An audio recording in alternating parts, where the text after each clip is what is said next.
శ్రీమాత్రే నమ. జయ గురు దత్తాత్రేయ నమ. ఈ వీడియోలో మనం కుజగ్రహం మే 11వ తారీఖు నుంచి జూన్ 20వ తారీఖు వరకు సుమారు 40 రోజుల పాటు మరి మేషరాశిలో సంచరించడం జరుగుతుంది. మరి కుజునికి మేషరాశి స్వక్షేత్రం అవుతుంది. ఈ కారణం వల్ల మరి రుచిక మహాపురుష యోగం అనే యోగం కొన్ని రాశుల వారికి ఏర్పడడం జరుగుతుంది. మరి ఎవరి జన్మజాతకంలో అయినా సరే, లేదంటే వారు గోచారరీత్యా కుజగ్రహం బలంగా ఉన్నప్పుడు, అంటే పాపగ్రహాలతో కలకుండా స్వక్షేత్రంలో కానీ ఉచ్చక్షేత్రాల్లో కానీ ఉన్నప్పుడు మరి దేశంలో భూముల యొక్క వాల్యూ పెరుగుతూ ఉంటుంది. అలాగే లా అండ్ ఆర్డరు చాలా పర్ఫెక్ట్గా పనిచేయడం జరుగుతూ ఉంటుంది. ఒకరి జీవితంలో ప్రభుత్వ ఉద్యోగం రావాలన్నా, ప్రభుత్వ పదవి రావాలన్నా కూడా కుజుని యొక్క బలం తప్పనిసరిగా ఉండవలసి ఉంటుంది. అది ఏ స్థానం అనుకుందాం, దశమ స్థానం, 2, 6 ఏ స్థానంలో ఉన్నప్పటికీ కూడా కుజుడు బలంగా ఉన్నవారికి అటు రాజకీయ నాయకుడు అవ్వచ్చు, ఇంచుమించు ప్రైమ్ మినిస్టర్ దగ్గర నుంచి సాధారణ వార్డు కౌన్సిలర్ వరకు కుజుని యొక్క బలం ఉంటేనే కంపల్సరిగా ఆ జాతకుడు జీవితంలో సక్సెస్ఫుల్గా ధన సంపాదన చేయగలడు. ఒక మగవాడిలా వాడి జీవితం బాగుంటుంది. అలాగే స్త్రీల యొక్క వివాహ జీవితంలో వారి యొక్క జాతకరీత్యా కుజుడు భర్తకారకుడు అవుతూ ఉంటాడు. మరి స్త్రీ జాతకంలో కుజుడు ఎంత బలంగా ఉంటే అంత సమర్థుడైనటువంటి భర్త రావడం జరుగుతూ ఉంటుంది. అలాగే వాళ్ళకి పుత్ర సంతానం కలుగుతారు. ఆ పుట్టిన పిల్లలు కూడా జీవితంలో చాలా ఉన్నత స్థాయికి రావడం జరుగుతూ ఉంటుంది. పొరపాటున స్త్రీ జాతకంలో కుజుడు బలహీనుడైన, పాపగ్రహాలతో కలిసి ఉన్న, కొన్ని గ్రహాలతో కలిసి ఉన్నప్పుడు సరైనటువంటి సమర్థత లేని, ఎటువంటి బాధ్యత లేని, సరైనటువంటి క్యారెక్టర్ లేని భర్త రావడం వల్ల ఆ స్త్రీ జీవితం చాలా అల్లకల్లోలంగా ఉంటుంది. మరి విడాకులు తీసుకోవడానికి కానీ, వివాహ జీవితం విచ్ఛిన్నం కావడానికి కానీ స్త్రీ జాతకంలో కుజుడే ప్రధాన కారకుడు అవుతూ ఉంటాడు. అంటే మనకు ఉన్నటువంటి గ్రహాల్లో సూర్యుడు, కుజుడు అగ్నితత్వ గ్రహాలు. మరి కుజుడు యొక్క తన పవర్ అంతా కూడా, అంటే రవి యొక్క పవర్ అంతా కూడా కుజుడి ద్వారా రావడం జరుగుతూ ఉంటుంది. అందుకనే రవి అంటే సూర్య భగవానుడు రాజుగాను, కుజగ్రహం సైన్యాధ్యక్షుడిగా ఉండడం జరుగుతుంది. అందుకనే మరి కుజుడు బలంగా ఉంటేనే ప్రభుత్వ ఉద్యోగం ఆల్రెడీ ఐఏఎస్ అవ్వాలన్నా, ఐపీఎస్ అవ్వాలన్నా, సివిల్స్లో పాస్ అవ్వాలన్నా, రెవెన్యూ డిపార్ట్మెంట్కి వెళ్ళాలన్నా కుజుడు తప్పనిసరిగా ఉండాలి. భూములు, భూస్వాములు, భూమి మీద ఆధిపత్యం కూడా కుజగ్రహం వల్లే జాతకుడికి రావడం జరుగుతుంటుంది.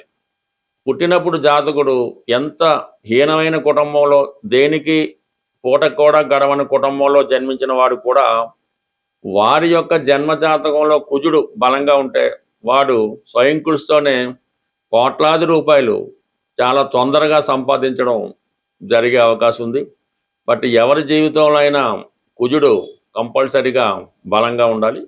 సోకాళ్ళుగా ఉన్నటువంటి కుజదోషం అందరూ అనుకున్నట్టు దానికి కూడా కుజుడు కారణమవుతుంటాడు. కుజుడు తొందరపాటుతనానికి, ఆవేశానికి కారణమవుతుంటాడు. కాబట్టి ఈ కుజుడు ఉండరాని చోట్ల ఉన్నప్పుడు జాతకుడు స్వయం కృషితో మరి తొందరపాటు చర్య వల్ల వివాహ జీవితాన్ని కూడా విచ్ఛిన్నం చేసుకోవడం జరుగుతూ ఉంటుంది. అందుకని అటు అమ్మాయి జాతకంలోనూ అబ్బాయి జాతకంలోనూ కుజుడు ఎంత బలంగా ఉంటే, అందుకనే ఈ కుజ దోషం ఒకరికి ఉంటే ఇంకొకరికి కూడా ఉండాలన్న అర్థం ఏంటంటే, ఇద్దరు జాతకాల్లో కుజుడు బలంగా ఉంటే, సమాన స్థాయిలో సమాన స్థితిలో ఉంటే అది న్యూట్రల్ అవ్వడం జరుగుతూ ఉంటుంది.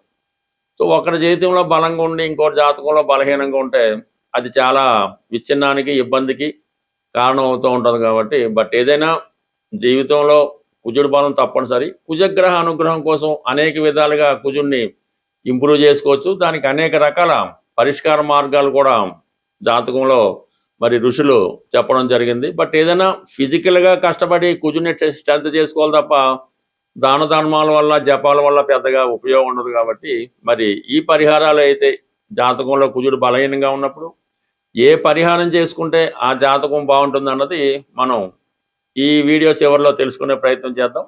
ప్రస్తుతం ఉన్నటువంటి ఈ ఏర్పడినటువంటి కుజుడు స్వక్షేత్ర స్థితి, ఈ రుచిక మహాపురుష యోగం ఏ రాశుల వారికి ఎలా ఉండబోతుంది అన్న విషయాన్ని మనం ప్రతి రాశికి డీటెయిల్గా తెలుసుకొని ప్రతి రాశికి తగిన పరిహారం ఇండివిజువల్గా తెలుసుకునే ప్రయత్నం చేద్దాం. శ్రీమాత్రే నమ. జయ గురు దత్తాత్రేయ నమ. ఈ వీడియోలో మనం మీనరాశి వారికి కుజగ్రహం మేషరాశిలో ప్రవేశించడం జరిగింది. మే 11 నుంచి జూన్ 20 మధ్యలో 40 రోజుల పాటు ధనస్థానం అయినటువంటి మేషరాశిలో ఈ కుజగ్రహ సంచారం మీనరాశి వారికి ఏ విధంగా అదృష్టాన్ని కలగజేస్తుంది అని తెలుసుకునే ప్రయత్నంలో ముందుగా కుజుడు ధనస్థానంలోకి వచ్చాడు, భాగ్యాధిపతిగా ధనస్థానంలోకి వచ్చాడు. అదృష్టవశాత్తు ధన సంపద పెరుగుతుంది. తండ్రి గారి ద్వారా, తాత ముత్తాతల ద్వారా మీకు రావాల్సినటువంటి ఆస్తి మీ పేరున ట్రాన్స్ఫర్ అవ్వడం జరుగుతుంది. ఉద్యోగస్తులకి ఒక ప్రమోషన్ లాంటిది రావడం, జీతం పై ఇన్కమ్ లాంటిది కూడా రావడంతో ఒకేసారి మీ ఆదాయం అనేక రెట్లుగా పెరగడం వల్ల మీ జీవన విధానంలో మీ కుటుంబం యొక్క లైఫ్ స్టైలు మారిపోతుంది.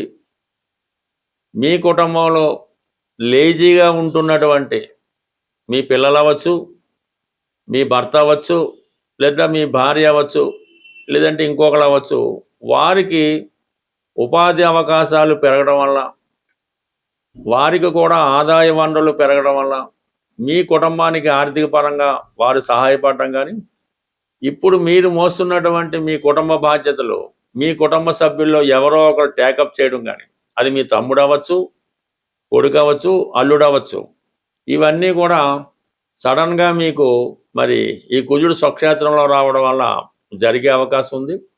మీ యొక్క స్థిరాస్తి యొక్క వాల్యూ ఎక్కడో ఏదో ఊరి చివరిలో ఏదో ఒక ల్యాండ్ ఎప్పుడో మీ నాన్నగారో తాతగారో కొనుంటారు. అప్పుడు ఏ 100 రూపాయలకో ఎకరం కొనుంటారు. ఇప్పుడు అది 100 కోట్లు అయ్యే అవకాశం ఉన్నది. ఈ విధంగా మీ కుటుంబ సంపద పెరిగే అవకాశం ఉన్నది. అయితే సబ్జెక్టు కండిషన్ ఏంటంటే అంటే రాశి అందే సంచరిస్తున్నటువంటి శని భగవానుడు. సో దీని కారణం వల్ల మరి ఇప్పుడు చెప్పినటువంటి ఈ అవకాశాలు మీరు పొందాలనుకుంటే ఈ శని యొక్క ప్రభావం నుంచి మీరు కంప్లీట్గా బయటపడవలసి ఉంటుంది. ఎందుకంటే ఒక గ్రహం సహకరించాలంటే దానికి ఇంకొక గ్రహం కూడా సహకరించవలసి ఉంటుంది. ఆరోగ్యమైనటువంటి వ్యక్తికి చేసే వైద్యం ఒక విధంగా పనిచేస్తుంటుంది. అనారోగ్యంతో కూడుకున్నటువంటి వ్యక్తి అన్ని రకాల వ్యాధులతో వాడి జీవితం అంతా పాడైపోయి ఉంటే వాడికి ఎంత వైద్యం చేస్తే మాత్రం ఏ ఉపయోగం ఉంటుంది. అలాగే ఇప్పుడు రాశిలో శనిగ్రహ సంచారం వల్ల అంటే అది మీ యొక్క నడవడిక, మీ యొక్క ప్రయత్నాలు, యాక్టివ్గా ఉండడం, అలవాట్లు, ఇవన్నీ కూడా శని కారణం అవుతూ ఉంటాడు. మరి జీవితంలో ఉన్నటువంటి చెప్తూ ఉంటారు 8 రకాలైనవి ఉంటాయి దరిద్రాలు. ఇవన్నీ కూడా ఈ గ్రహం వల్ల కలుగుతుంటాయి. అలాగే శుభాలు కూడా శని భగవానుడు ఇస్తాడు ఎప్పుడు వీటి నుంచి బయటపడినప్పుడు. సో అందువలన ముందుగా మిమ్మల్ని మీరు సంస్కరించుకొని ఒక క్రమశిక్షణతో, ఒక పద్ధతితో మీలో ఉన్నటువంటి బలహీనతలు తగ్గించుకొని ఎవరినైతే మీరు ద్వేషిస్తున్నారో, ఎవరినైతే విమర్శిస్తున్నారో, ఎవరినైతే దూరం చేసుకున్నారో వారందరినీ దగ్గర చేసుకొని మీలో ఉన్నటువంటి అహంభావం అవ్వచ్చు, వేరే ఏదన్నా అవ్వచ్చు, వాటిని అన్నీ తగ్గించుకొని మారినప్పుడు మాత్రమే ఇప్పుడు ఉన్నటువంటి ఈ గ్రహస్థితి మీకు చాలా సంపూర్ణంగా మీకు సహకరించడం జరుగుతూ ఉంటుంది. ఈ కుజుడితో పాటు మరి గురుగ్రహం కూడా మీకు ప్రస్తుతం చతుర్థ స్థానంలో ఉన్నప్పటికీ కూడా జూన్ 1వ తారీఖు నుంచి కంపల్సరీగా మరి కర్కాటక రాశిలో ఉచ్చ రాశిలోకి ప్రవేశిస్తున్నాడు. ఎప్పుడైతే రాష్ట్రాధిపతిగా ఉన్నటువంటి గురువు విపరీతమైనటువంటి బలాన్ని పుంజుకొని ఉచ్చ స్థితిలోకి మారుతున్నాడో ఆటోమేటిక్గా మీ రాశి ఉన్నటువంటి శని భగవానుడు బలహీనపడటం జరుగుతూ ఉంటుంది. అంటే ఆటోమేటిక్గా బలహీనపడటం ఉండదు, మీరు ప్రయత్నం చేయడం వల్ల మరి శని భగవానుడు బలహీనమై మీకు ఇప్పుడు కలగజేసినటువంటి అదృష్టాన్ని ఇవ్వడానికి స్థిరంగా ఉంటుంది. ఏదైనా ఒక గ్రహం మామూలుగా ఒక 10% ఫలితాన్ని ఇస్తుంది అనుకుందాం, అది స్వక్షేత్రంలోకి వచ్చినప్పుడు 100% 100% ఫలితాన్ని ఇవ్వడం జరుగుతుంది. అదే ఉచ్చులోకి వచ్చినప్పుడు 1000% ఫలితాన్ని ఇవ్వడం జరుగుతుంది.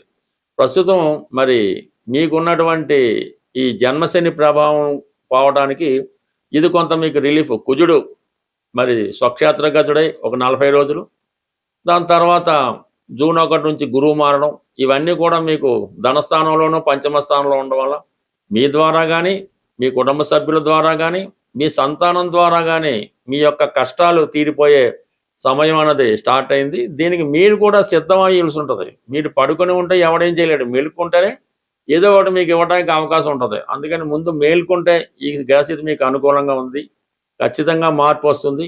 అది మీలోనే ఉన్న తప్ప వేరెవరూ కూడా మీరు దాన్ని మార్చే ప్రయత్నం చేయలేరు. ప్రతి సమస్యకు కూడా ఏదో ఒక పరిహారం అన్నది రావడం జరుగుతూ ఉంటుంది. అంటే కుజుడికి పరిహారం అన్నది మిగతా వాళ్ళతో పోల్చుకున్నప్పుడు కొద్దిగా కష్టంగానే ఉండడం జరుగుతూ ఉంటుంది.